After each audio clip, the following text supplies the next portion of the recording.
근데 지금 2차 전지가 그동안 조정받은 이유를 보면 앞으로 우리가 상승할 수 있는 어떤 이유도, 근거도 좀 알 수가 있을 것 같은데, 뭐 지금까지 2차 전지가 조정받은 이유는 여러 가지 있겠습니다만 몇 가지로 딱 정리를 해 주셨으면 좋겠는데요. 첫 번째로는 3분기 실적 양극재 기업들 안 좋을 줄 알았지만은 이렇게까지 안 좋을까라는 부분이 있었는데 상당히 많이 안 좋았죠. 에코프로 비행 같은 경우에도 이번에 로우 싱글 2.5% 정도 영업이익률이 나왔으니까 5% 이상 나왔던, 항상 이제 그래도 미들 싱글 이상 나왔던 기업이 계속 이제 로우 싱글이 나오다 보니까 또 양극재 기업들에 대한 이런 불확실성이 많이 높아지기 시작을 했고요. 나머지 양극재 기업들도 사실 실적이 굉장히 저조할 걸로 예상이 되고 있습니다. 그래서 저조한 실적, 이게 첫 번째고요. 두 번째로는 이 실적이 저조한 부분에 있어서는 리튬 가격이 하락했다, 올랐다, 이런 부분이, 상승을 했다, 이런 부분이 아니고, 리튬 가격이 급락을 하고 급등을 하면서 스프레드가 전반적으로 불균형이 생긴 데 문제가 있습니다. 그렇다 보니까 장기적으로 중국 기업들이 결국에는 IRA 정책 등 이렇게 본인들을 제재하는 정책이 계속적으로 이루어진다면 본인들도 보복 조치부터 시작을 해서 다양한 생산량을 이제 조절을 해가면서 우리나라, 그러니까 중국 이외의 기업들의 수익성을 훼손시키는 일들이 계속 생길 수가 있다라는 거죠. 그래서 원재료 단 가격에 대한 급등락에 대한 불확실성이 지금 노출이 되기 시작을 했죠. 최근에 흑연 같은 게 하나 사례겠네요. 그렇죠. 그러기도 하고 기본 원재료 같은 경우에도 이제 생산량에 대한 조절 때문에 급등과 급락을 반복하는 측면들이 있습니다. 그리고 세 번째로는 지금 말씀하신 것처럼 원래는 리튬 흑연까지 오겠어? 라고 생각을 했죠. 게르마늄이나 이런 부분들만 그동안은 수출 금지가 이루어졌는데 이번에 흑연까지, 수출 금지는 아니고 수출 통제기는 하지만 이런 부분까지 이제 정말 핵심, 배터리의 핵심 원재료 부분까지 어느 정도 이렇게 다가오는 그림으로 인한 또 불확실성이 생기고요. 그리고 제일 큰 거, 성장 산업에 있어서는 사실 전기차 수요를 우리가 빼놓을 수가 없는데 올해까지는 사실 성장률 괜찮았거든요. 수요 성장률 증가율 괜찮았는데 2024년이 너무 두렵다라는 그런 부분들이 있습니다. 그래서 이렇게 크게 실적적인 부분, 원재료 급등락, 그리고 세 번째로는 보복 조치, 네 번째로는 EV 수요 둔화에 대한 우려가 이제 전반적인 주가 조정을 이루었다고 보고 있습니다. 네 가지로 딱 정리가 되네요. 그러다 보니까 지금 2차 전지 밸류 같은 경우는 아까 말씀하셨습니다만 고점에 비하면 상당히 많이 떨어졌지 않습니까? 지금 정도면은 이제 다시 들어갈 만한 시점, 상황이 됐다고 보시는지 어떨까요? 우선 앞서 말씀드렸듯이 비중 확대로 저는 톤을 이제 바꾸기는 했습니다. 하지만 과거하고는 조금 달랐던 측면은 우선은 이번에 2차 전지의 비중 확대로 인한 주가 상승폭은 높을 수도 있겠지만 생각보다 좀 단기로 움직이지 않을까라는 생각을 좀 하고 있어요. 왜냐하면은 2024년에 지금까지 말씀드렸던 여러 가지 불확실성들이 많이 불거질 수 있는 해기는 합니다. 그래서 그런 측면들 때문에 사실 이번에는 분명 또 한 번의 주도 섹터가 될 만한 여러 가지 요인들이 있기는 하나 우리 단기적으로 조금 볼 필요가 있지 않겠느냐 이렇게 보고 있습니다. 그 단기적으로 움직인다는 이야기는 그 말하자면 지금은 우상향이 지속된다, 장기로 지속된다기보다도 한동안 조금 짧은 기간 동안 좋아질 수 있다, 이런 의미인가요? 그렇죠. 거의 좀 저희가 장기적으로 본다 하면 우선 기본 장기는 1년 이상을 대부분 말씀을 드리는데 우선 지금은 한 6개월 정도 단기로 저는 말씀을 드리고 있는 거고요. 그보다 조금 앞서서 좀 빠르게 움직인다. 그러니까 결국에는 밸류에이션을 볼 수밖에 없어요. 저희가 만약에 갑자기, 멀티플 자체가 지금은 23, 포스코 퓨처인 기준으로 2025년 기준 EV/EBITDA 멀티플 23배 정도다라고 말씀드렸는데, 이게 한 몇 개월 사이에 40배가 넘어가기 시작한다. 그러면 다시 한번 또 고려를 해야 되는 시기가 오지 않나, 이렇게 보고 있습니다. 약간 간단하게 말해서 향후 6개월간은 큰 걱정 없이 투자할 수 있다, 비중을 확대할 수 있다, 이렇게 봐도 되겠습니까? 향후 6개월 이전에 밸류가 높아진다면 그거는 3개월만 해도 높아질 수 있는 거예요. 수급적인 요인이잖아요. 그래서 이제 밸류에이션으로 조금 이번에는 접근하자. 지금까지는 밸류에이션 많이 무시하고 많이들 수급이 몰리는 측면이 있었잖아요. 근데 이번에는 분명히 밸류에이션을 고려를 하긴 하셔야 된다, 이렇게 말씀드리고 있습니다. 연말 되면 항상 대주주 양도세 회피 물량 이게 나와서 이제 장에 조금 노이즈가 널뛰곤 했는데 지금 2차 전지 같은 경우는 저 상반기에 많이 올랐던 이런 상황이다 보니까 회피 물량이 좀 쏟아질 수도 있지 않을까 하는 이야기가 있었는데 뭐 최근에 많이 밸류가 좀 떨어졌긴 합니다만 연말 2차 전지 부분에서 그 부분은 어떨까요? 사실 저는 그래서 10월부터 좀 하락을 하지 않을까라고 완전 초창기 땐 그렇게 봤는데 네. 빠르게 밸류가 올라온 만큼 지금 뭐 이미 8월부터도 많은 물량들이 이미 나온 상태여서 네. 지금은 그렇게 이제 우려되고 있는 상황은 아닌 것 같습니다. 아, 이미 조정을 받았기 때문에 오히려 연말이 편할 수 있다 이런 뜻이네요. 네, 맞습니다. 2024년 내년이 되면 미국 대선이 있고 또 미국 대선에서는 이제 바이든이냐 또는 뭐 트럼프냐 누가 될지는 모르겠습니다만 만약 공화당에서 이제 트럼프 대통령의 지지율이 높아가지고 당선 가능성이 높아진다고 할 때 이분은 이제 신재생 에너지 못지않게 화석 연료를 상당히 중시한다고 알려져 있어가지고 이런 부담이 2차 전지라든지 뭐 전기차라든지 이런 쪽에 조금 악영향을 미칠 그럴 가능성은 없을까요? 사실 그 부분도 많이 우려가 되고 있죠. 그러니까 우선은 IRA 정책, 그러니까 말 그대로 IRA라고 하는 정책이 다른 정책으로 바뀔 수는 있어도 제가 보기에는 향후 정치적으로 중국 제재는 계속적으로 이루어지는 정책이 나올 거라고 보고는 있습니다. 예. 설사 트럼프 정부가 들어선다고 하더라도 장기적으로 봤을 때. 하지만 2024년에 트럼프 정부가 들어서거나 아니면은 가능성이 높아진다면 2차 전지 섹터를 흔들 수 있을 만한 요인은 분명히 될 수가 있고요. 특히나 이제 그 선거를 하는 동안에 바이든 정부의 정책과 반대되는 정책으로 오히려 이제 그 효과를 발휘하려고 하는 여러 가지 일들이 좀 일어날 수가 있기 때문에 섹터 자체로는 분명히 이제 대선이라고 하는 것 자체가 부정적인 영향을 미칠 수밖에 없습니다. 근데 이제 다만 저는 내년 상반기까지는 그래도 왜냐면 그 어느 정도 밸류가 이번에는 한 번 정도는 비중 확대로 가고 그 다음에 대선에 의해서 조금 흔들리는 거는 한 중반부터이지 않겠느냐라고 보고 있어서 우선 당장에 이제 모멘텀 위주로 좀 말씀드리고 있습니다. 내년 대선이 연말에 있으니까 네. 적어도 상반기까지는 대선 영향은 그렇게 제한적일 수 있겠다 이런 취지시네요? 네, 맞습니다.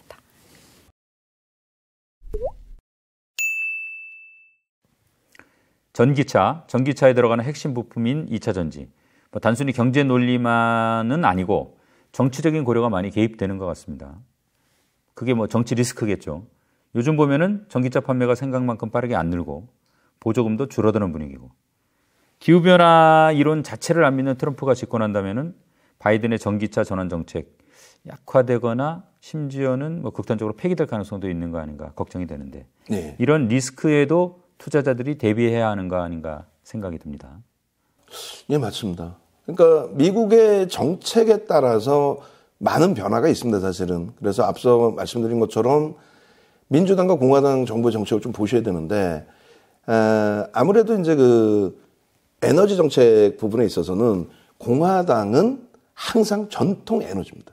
그러니까 미국이라는 국가 자체가 정치자금 후원 자체를 공식적으로 받다 보니까 공식적인 정치자금이 어디서 들어오는지 이제 오픈이 돼 있잖아요. 클린하게 오픈돼 있는데 공화당 쪽 정부는 언제나 이 에너지 분야나 뭐 환경 분야를 같이 놓고 말씀드린다면 환경 분야에 있어서 전통 에너지를 선호합니다. 그들의 입장 그리고 또 민주당의 입장을 역시 표로 준비했습니다. 그래서 화면을 통해서 보여드리면서 말씀드릴 텐데 지금 화면 보시면은 이렇습니다. 슬로건 자체가 달라요. 그래서 공화당 입장에서는 아니 이렇게 풍부한 국내 자원을 왜 활용을 안 하냐. 그리고 친환경은 뭐 이 정도면은 뭐 환경 뭐 그렇게까지 나쁘지 않지 않느냐. 그런 기준에서 공화당이 집권을 하면서 이제 친환경으로 가게 됐을 때 전통 에너지 업체들이 반발하고 나서는 거죠. 그러니까 어느 정도의 반발이냐면 민주당 정부 쪽에서는 이래서는 안 된다. 이래서는 안 된다. 그러니까 일반적으로 들을 때는 야, 그래, 친환경으로 가야 돼. 인류를 위해서 좋은 거야. 이렇게 생각할 수 있는데 실질적으로는 이제 공식적인 정치자금 후원을 친환경 기업들, 그러니까 신재생 에너지 쪽이나 뭐 지금 기준은 전기차 뭐 이런 쪽의 기준이 되겠죠. 그러다 보니까 첫 번째로 하는 게 그런 내용입니다. 그러니까 민주당 정부에서는 빌 클린턴 대통령 정부 때 도쿄의정서에 사인을 합니다. 그렇게 하면서 전통 에너지 업체에 세금 좀 걷어야 되잖아요. 그 환경청에서 세금을 굉장히 과도하게 부과를 시킵니다.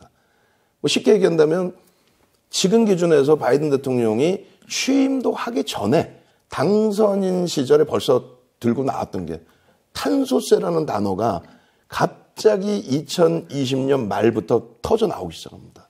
그러니까 민주당의 정책과 공화당의 정책이 이제 극명하게 엇갈리는 기준이 되는데, 어쨌든 빌 클린턴 대통령이 교토의정서에 사인을 하고, 그리고 부시 대통령이 들어서면서 바로 파기입니다. 그냥 뭐 의회를 통과했든 말든 다 필요 없이 파기. 그리고 나서 다시 오바마 대통령 들어서고 나서 바로 이제 파리 기후협약 체결을 하는데, 마찬가지죠. 트럼프 대통령 들어서자마자 야, 이거는 과도하다라고 파기를 합니다.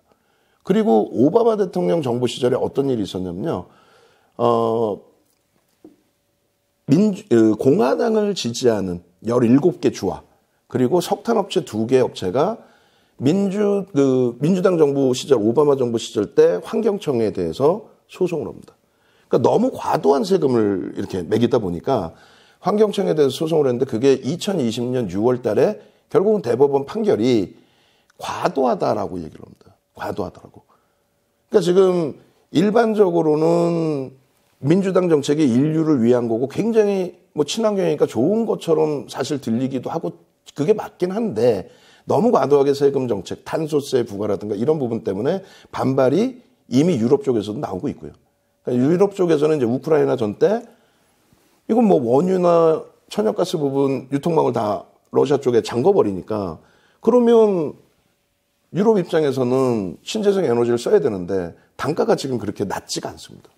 그래서 그렇죠. 예, 그래서 이제 그런 부분들에 대해서 뭐 민주당 정책이나 뭐 공화당 정책 뭐 하여간 왔다 갔다 다 보셔야 되는데 결론적으로 조 바이든 대통령 들어서면서 일단은 다시금 파리 기후협약에 다시 사인을 하고 친환경 정책으로 들어서 있고 그리고 조금 이따 설명을 드리겠습니다만 IRA 같은 경우도 우리가 지금 조금 잘못 알려져 있는 거는 IRA가 뭐 친환경 정책만을 얘기한 것 같은데 그렇지는 않거든요. 근데 어쨌든 그건 이제 뒷부분에 다시 말씀드릴 거예요. 그런데 그 IRA도 먼저 한번 방송에서 말씀 주신 것처럼 공화당 정부 들어서면 이건 즉각적으로 폐기가 될 수 있습니다. 그건 뭐 상하원을 통과해서 폐기가 안 된다는 건 논리가 맞지가 않고요. 역대적으로 정부가 바뀌면 바로 파기를 했거든요. 그렇기 때문에 이번 기준에서도 사실 그 2차 전지 뭐 어쩔 수 없이 말씀드려야 되는데 예전에는 친환경 부분에 대해서 신재생 에너지 쪽에 무게감이 더 실렸다면은 이번에는 희한하게 전기차로 이렇게 많이 쏠려 있었어요. 그래서 바이든 대통령 뭐 취임하고 나서부터도 기준이 되는데요. 지금 테슬라 차트 화면으로 보여드리겠습니다. 테슬라 차트 보시면요. 19년도에 뭐 테슬라 강세 띈 부분은 전체 시장의 강세 정도의 흐름이었고요. 16배가 올라오는데 사실은 21년도 1월 달까지 기준의 강세 부분을 보는 게 맞을 것 같습니다. 그래서 2020년도 하반기 기준에 민주당 쪽에 승기가 좀 잡혔을 때 그때부터 해서 이제 뭐 테슬라 쪽의 강세가 굉장히 세게 나왔고요. 그리고 우리나라의 실질 2차 전지는 지금의 에코프로 그룹이나 포스코 그룹의 흐름이 아닙니다. 두 번째 차트 보시면은 이렇게 돼 있어요. LG화학과 테슬라의 월봉 차트 보시면 2020년 1월부터 2023년 9월까지 거의 똑같은 흐름이 나옵니다. 예. 물론 이제 등락률의 차이는 있죠. 등락률은 이제 테슬라가 좀 더 강하게 움직임이 나왔는데 그때 당시에 배터리 3사의 상승률을 제가 정리를 해서 갖고 나왔습니다. 예.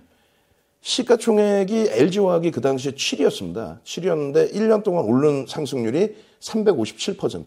그리고 시가총액 10위 안으로 진입이 된 삼성 SDI가 354%.